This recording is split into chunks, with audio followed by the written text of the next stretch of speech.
Hey everyone, how's it going? Azren the Language Nerd here. Hope you're doing very well. Welcome to another episode of Ask the Language Nerd. This is the show where I take a lot of your guys' questions from a variety of different social media platforms and I answer them in video form. If you ever want to submit something for the show, you're welcome to do so. The best ways you could do that is to hit me up on Facebook, Instagram, or Snapchat. My handle is at PolyglotAzren on those platforms. With that aside, let's jump right in. Alright, this question we have here is, Azren, I've been living in Canada for a long time and I speak English quite fluently. However, when I watch movies, I find them to be very difficult to understand. What advice do you have? There's a couple of thoughts that I have on this topic. First of all, it could be a vocabulary issue. What I mean by that is, even though you've been living in Canada for a long time, you're probably only using a certain amount of expressions or words or a certain amount of vocabulary with your friends, with your coworkers, with your boss, with the people in your day-to-day life. And when you're watching a movie, I think there's a good chance that you're coming across words and expressions that maybe are brand new to you and that you've never really heard before.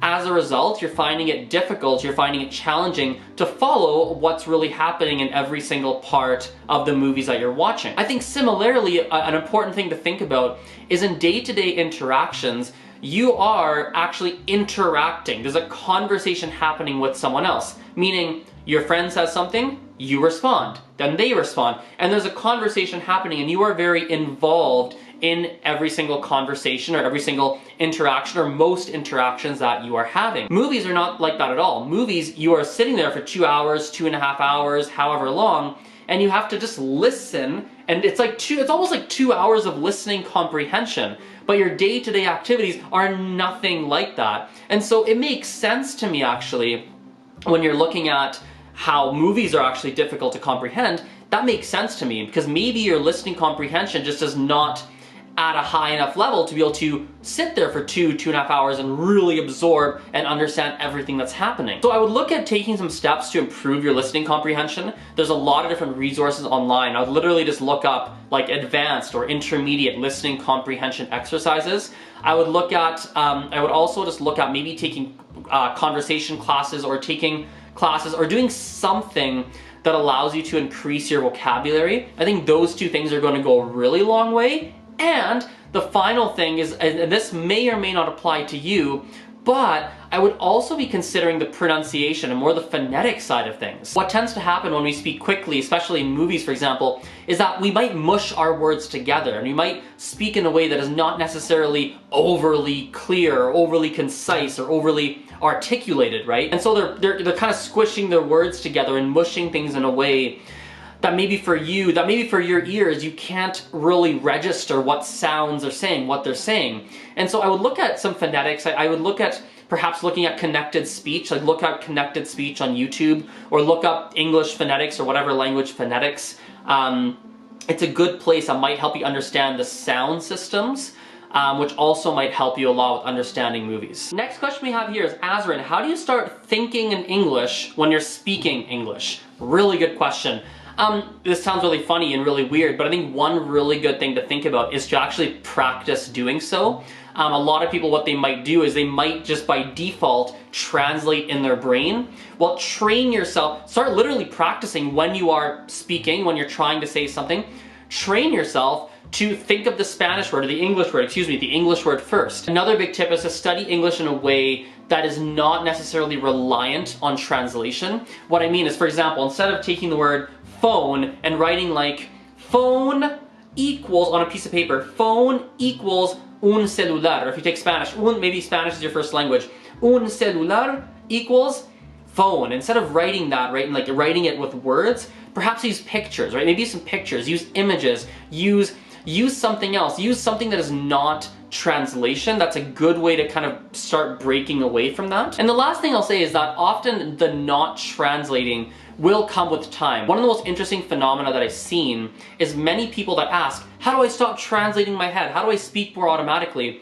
Often the people that are asking this, they're actually relatively early in their studies. Maybe they've only studied for 2 years, maybe only a year and a half. Like they're within the first 3 years of studies, and they're at this intermediate point where maybe it's not, a lot of the things are not going to come out naturally. You just have not had enough repetitions and enough experience and practice with the language. That's a big thing that you have to think about. I know myself, and in my personal experience, with things that are more abstract, with things that are difficult, I find myself translating my head to help me grasp and help me get my head around how I'd say that. But when it's things that I've said many times, when I've had many repetitions, when I've been in scenarios where I've had to use that expression various times, even something simple like my name is, I say that a lot, right?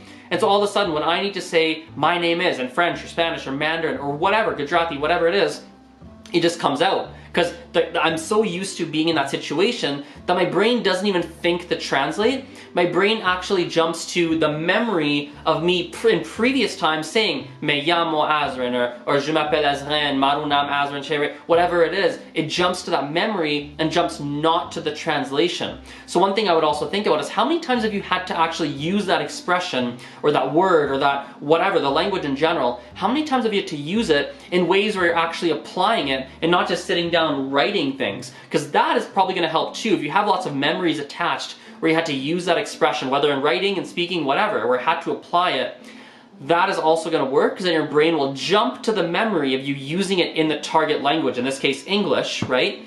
Versus going, oh, how do I say that? Remembering something you read in a textbook or a book and then translating it. Does that make sense? So I hope that answer really helps you. Next question we have is, Azren, for you personally, what tips or strategies tend to work best when you're learning a language? I like how this question is actually worded because it is for me personally. It's not asking generally what's the best way, but for Azren personally, what works best. For me, there's a few things. I really like classes. Classes tend to work well for me, whether it's a classroom setting or whether it's like a private tutor kind of setting. That's always been a pretty integral part of when I learn languages. Music is another big pillar. I love to listen to music, whether it's just casual listening or whether it's actively looking through the lyrics and trying to understand what's happening. Another big one is traveling abroad. That's always been a part of it. For some reason, I feel like being abroad and living for a month, 2 months, 3 months, even just a few months, right? Living somewhere that speaks that whatever language I'm learning natively and spending time there, really entrenching myself, that's a big one for me as well. I feel like it helps me take the language skill to a next level, especially when it comes to just cultural understanding and a lot of the, I guess you could say, phonetic elements. What I mean is that if I'm in China, for example, and I go buy something, I'm gonna hear exactly how that person's going to address me to ask me what I want to buy. Like, I'm gonna hear that in a real setting versus in a classroom I might not get that same experience, if that makes sense. And yeah, those are a few different core pillars for myself. Next question we have here is, Azren, I speak English, Spanish, and French, and I'm trying to decide on my next language. What do you think would be easiest? Italian, Portuguese, or sign language? That's a really good question. I would probably say sign language would be the most difficult if you're just saying comparatively to French, Spanish, or to English. Because obviously French, Spanish, and English, first of all, they're spoken languages versus sign language is obviously more physical, more of a body thing, more things with your hands, etc. So I think sign language would likely, if you're just comparing to what you already know, be the language that has the most differences per se. So that could logically, one could say, be one of the more difficult ones for you out of the list that you gave me. In terms of Portuguese or Italian being easier, I think it could kind of go either way. Like, there's a couple things to think about. Perhaps, like, have you had any exposure to either language already? Like myself, I find Portuguese easier to understand than Italian, only because I haven't had a lot of exposure to Italian, versus I have had a decent amount or some exposure throughout my life to Portuguese, and I know a little bit, which then makes it a little bit more natural, a little bit easier, right? So I think about exposure. I think about the pronunciation too. So Portuguese has nasal sounds, and French has nasal sounds, so you might find Portuguese pronunciation easier, but also I know a little bit about the person who asked the question. I know that Spanish is a native language for you, so maybe Italian might be easier because there might be some sounds that are simpler. But so I guess what I'm trying to say is that it's a bit of a toss-up, bit of a 50-50 to my knowledge between Italian and Portuguese, but this is a good one to throw to you guys. If you have any thoughts, what do you think would be easier, Portuguese or Italian for this one person? Feel free to write them in the comments. I'm actually not 100% sure between those two, to be perfectly open. Next one we have is, Azren, you speak so many languages. How do you do it? I love this question. Just a lot of work, a lot of time, patience, practice. It is my whole life. My whole life revolves around languages. I was lucky that I grew up bilingual with English and Gujarati. You know, I grew up with French as well, because I went to a French school. Like, I kind of had some advantages for sure as a child, but, you know, nowadays I just kind of like it and I just put time into it. And, yeah. Next one we have is Azren. I heard that you weren't allowed to speak English growing up and that you had to only speak Gujarati with your family. Do you like that your family had that rule? This is a really good question. So first, a specification. This rule was specifically made by my mom. My mom was really big on making sure that I acquired at least, you know, as much Gujarati as possible. So my mom was quite strict about it, and she made sure that I spoke Gujarati with everyone in my family. What's quite interesting though is that some people in my family would prefer that I spoke to them in English. Like my uncle once sat me down and was like, Azren, you can talk to me in English, but other people in Gujarati?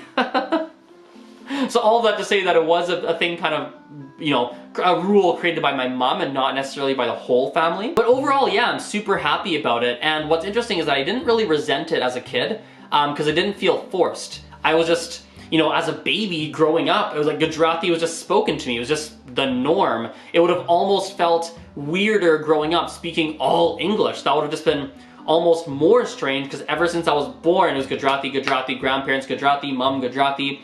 You know, and it's just kind of the thing, right? It's just kind of how it was. So I'm super happy that my mom actually did that, and that was like a big part of my upbringing. It's definitely made it, you know, it's the reason why I have Gujarati, I have such a base in Gujarati now, and it's the reason why, you know, as I've been studying it, it's been, you know, not necessarily the most difficult thing in the world, because often I'll learn something and be like, oh yeah, that is right, that makes sense to me, because again, it's just so ingrained, like Gujarati is kind of ingrained in my brain. So yeah, long story short, I'm very, very happy. Next question we have here is Azren. I speak 7 languages, which are Russian, Dutch, English, Ukrainian, SSE, in brackets sign language, Afrikaans, and American Sign Language. I've been trying to learn Spanish from the beginning, but I'm finding the grammar extremely difficult. What advice do you have? Wow, first of all, I gotta say, that is a very impressive list of languages. Nice job, 7, that's amazing. The first observation I wanna make is that it seems like Spanish is your first Romance language, as I'm looking through it.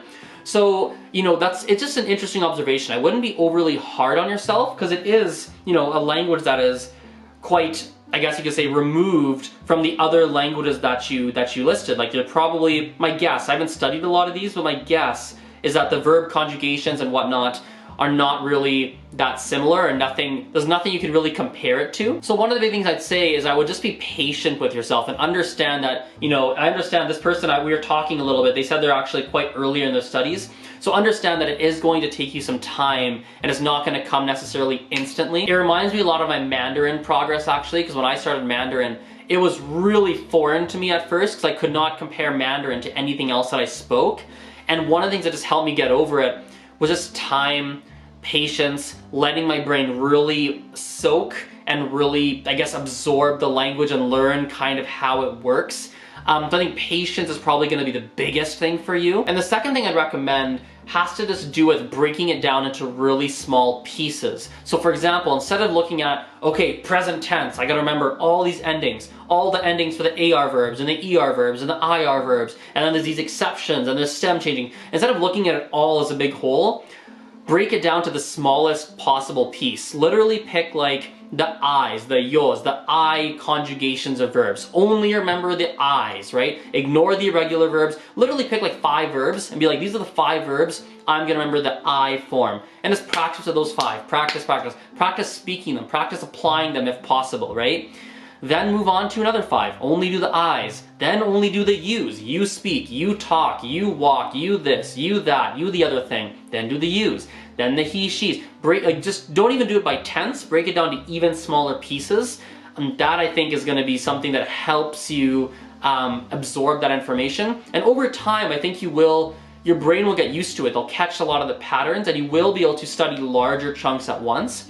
But if you find that you're struggling with it right now, go really small, really narrow, and I think that's going to be, I think it's going to be really helpful for you. Well guys, thanks so much for watching. That wraps everything up for today. Please hit me up on all the social media networks that I'm at. I'll put them on the screen. if you have any questions that you want to submit, or if you just want to follow my journey other than on YouTube here. And yeah, we'll chat later. Bye for now.